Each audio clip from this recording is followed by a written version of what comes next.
السلام ورحمۃ اللہ وبرکاتہ۔ محترم پیارے بھائی جان، یہ قرآن پاک کو بغیر وضو کے پڑھا جانا، اس حوالے سے میں نے عرض کیا تھا کہ افضل اور بہتر وہ یہی ہے کہ بندہ با وضو قرآن پڑھے۔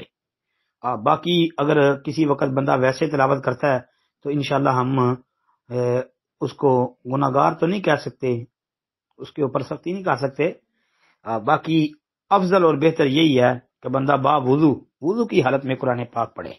جی، تو قرآن پاک کو وضو کی حالت میں ہی چھونا چاہیے۔ باقی جو آپ نے ان فی خلق السماوات والارض واختلاف اللیل والنہار لآیات لأولی الالباب الذین یذکرون اللہ قیاما وقعودا وعلی جنوبہم ویتفکرون فی خلق السماوات والارض، یہ سارا جو ہے نا آخر تک سورہ آل عمران یعنی 10 آیتیں، یہ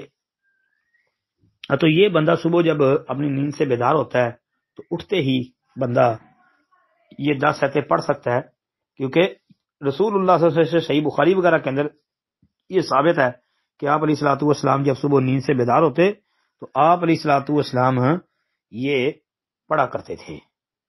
تو اسی لیے کہا ہے نا کہ اس وقت دیکھیں وضو نہیں، لیکن بغیر وضو کے نبی علیہ الصلوۃ والسلام یہ قرآن کا کچھ حصہ پڑھتے تھے، سورہ آل عمران کی آخری 10 آیتیں۔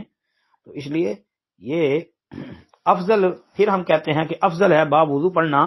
باقی اگر اس طرح پڑھ لیا جائے تو اس میں حرج نہیں ہے۔ جی، السلام علیکم ورحمۃ اللہ وبرکاتہ۔